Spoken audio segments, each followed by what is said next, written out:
اور مصر کے آیت نمبر 21 میں اللہ پاک فرماتا ہے سورہ یوسف کی، اور مصر کے جس شخص نے یوسف علیہ السلام کو خریدا تھا اس کا نام خطفیر تھا، اور وہ بادشاہ مصر ریان بن ولید کا وزیر خزانہ تھا، انہیں فائنانس منسٹر تھا بادشاہ کا، جو یوسف علیہ السلام کو خریدا تھا۔ اسے عرف عام میں عزیز مصر کہتے تھے، اس کو عزیز مصر کا لقب تھا۔ اس نے اپنی بیوی زلیخا سے کہا اسے عزت و اکرام سے ٹھہراؤ، جس کو یوسف علیہ السلام کو کے بارے میں جب وہ بچے تھے انہوں نے زلیخا سے کہا کہ اس کو عزت و احترام سے ٹھہراؤ، شاید یہ ہمیں فائدہ پہنچائے یا ہم اسے اپنا بیٹا بنا لیں گے۔ اور اس طرح ہم نے یوسف علیہ السلام کو زمین میں مصر میں استحکام بخشا، یعنی استحکام کا مطلب آرام دیا، پکا کر دیا وہ جگہ کو۔ اور یہ اس لیے کہ ہم اسے باتوں کے انجام تک پہنچانا، یعنی علم تعبیر رؤیا سکھائیں گے، یعنی اللہ تعالیٰ یہ اس لیے ایسا کرے کہ یوسف علیہ السلام کو خوابوں کی تعبیر کا علم سکھائیں گے۔ اور اللہ اپنے کام پر غالب ہے، لیکن اکثر لوگ نہیں جانتے۔ آیت نمبر 22 میں اللہ پاک فرماتے ہیں اور جب وہ اپنے کمال یعنی یوسف علیہ السلام جوان ہو گئے تو ہم نے اللہ تعالیٰ نے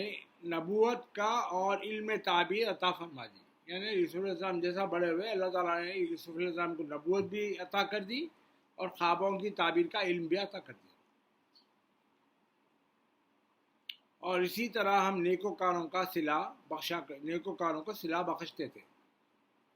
آیت نمبر 23 میں اللہ پاک فرماتے ہیں اور اس عورت زلیخا نے جس کے گھر میں وہ رہتے تھے آپ سے آپ کی ذات کی شدید خواہش کی،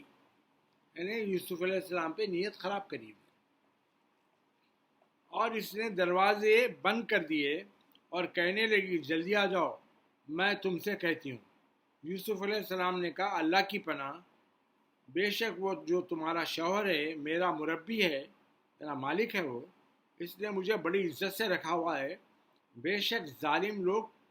فلاح نہیں پائیں گے، یعنی جو ظلم کریں گے ان کو کبھی بھی فائدہ نہیں پہنچے گا۔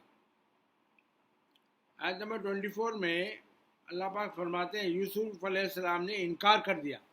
وہ برائی کی طرف بلا رہی تھی اس سے انکار کر دیا، اور بے شک اس زلیخا نے تو ان کا ارادہ کر ہی لیا تھا،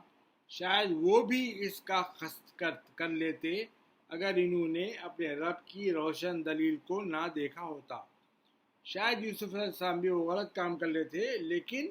یوسف علیہ السلام نے اللہ تعالیٰ کی دلیل، روشن دلیل دیکھی ہوئی تھی۔ اس طرح اس لیے کیا گیا کہ ہم ان سے تکلیف اور بے حیائی دونوں کو دور رکھے۔ اللہ تعالیٰ تکلیف اور بے حیائی کو دور رکھے تھے، بے شک وہ ہمارے چنے ہوئے برگزیدہ بندوں میں تھے، اللہ تعالیٰ کے سلیکٹڈ بندوں میں تھے یوسف علیہ السلام۔ آیت نمبر 25 میں اللہ پاک فرماتے ہیں اور دونوں دروازوں کی طرف آگے پیچھے بھاگے، اور زلیخا نے ان کی قمیص پیچھے سے پھاڑ ڈالا، اور دونوں نے اس کے خاوند یعنی عزیز مصر کو دروازے کے قریب پا لیا، یعنی وہ دروازے کے پاس آ گئے تھے۔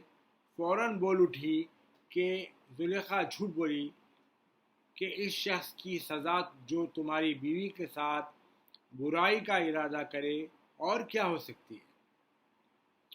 سوائے اس کے کہ وہ قید کر دیا جائے یا اسے دردناک عذاب دیا جائے۔ آیت نمبر 26 میں اللہ پاک فرماتے ہیں یوسف علیہ السلام نے کہا نہیں، بلکہ اس نے خود مجھ سے مطلب براری یعنی اپنا مقصد پورا کرنے کے لیے مجھے پھسلانا چاہا، اور اتنے میں خود اس کے گھر والوں میں سے ایک گواہ نے شیرخوار بچہ تھا، یعنی ایک دودھ پیتا بچہ بھی تھا وہاں پہ، تو گواہی دے دی. وہ دودھ پیتا بچہ بول دیا. کیا بولا؟ کہ اگر اس کی قمیص آگے سے پھٹا ہوا ہو تو یہ عورت سچی ہے، اور اگر اس کی قمیص پیچھے سے پھٹی ہوئی ہے تو وہ جھوٹی ہے.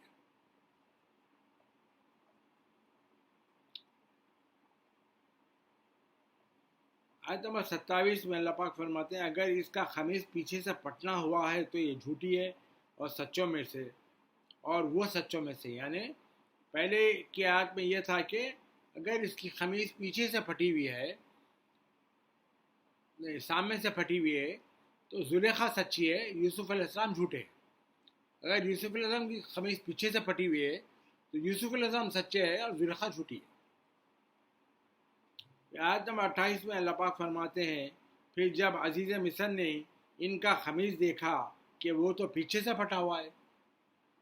تو اس نے کہا بے شک یہ تم عورتوں کا فریب ہے، یقیناً تم عورتوں کا فریب بڑا خطرناک ہوتا ہے. آیت نمبر 29 میں اللہ پاک فرماتا ہے اے یوسف تم اس بات کو معاف کر دو، درگزر کرو، اور اے زلیخا تو اپنے گناہ کی معافی مانگ، بے شک تو ہی گنہگاروں میں سے تھی. آیت نمبر 30 میں اللہ پاک فرماتے ہیں اور شہر میں رچ عورتاں کچھ کہنا شروع کر دیا کہ عزیز مصر کی بیوی نے اپنے غلام کو اس سے اپنا مقصد پانے کے لیے پھسلاتی ہے، بلکہ بدنام ہو گئی انہیں. اس غلام کی محبت اس کے دل میں گھر کر گئی، بے شک ہم اسے کھلی گمراہی میں دیکھ رہے ہیں. یعنی عزیز مصر کی بیوی کھلی گمراہی میں ہے، انہیں غلط راستے پہ دیکھ رہے ہیں.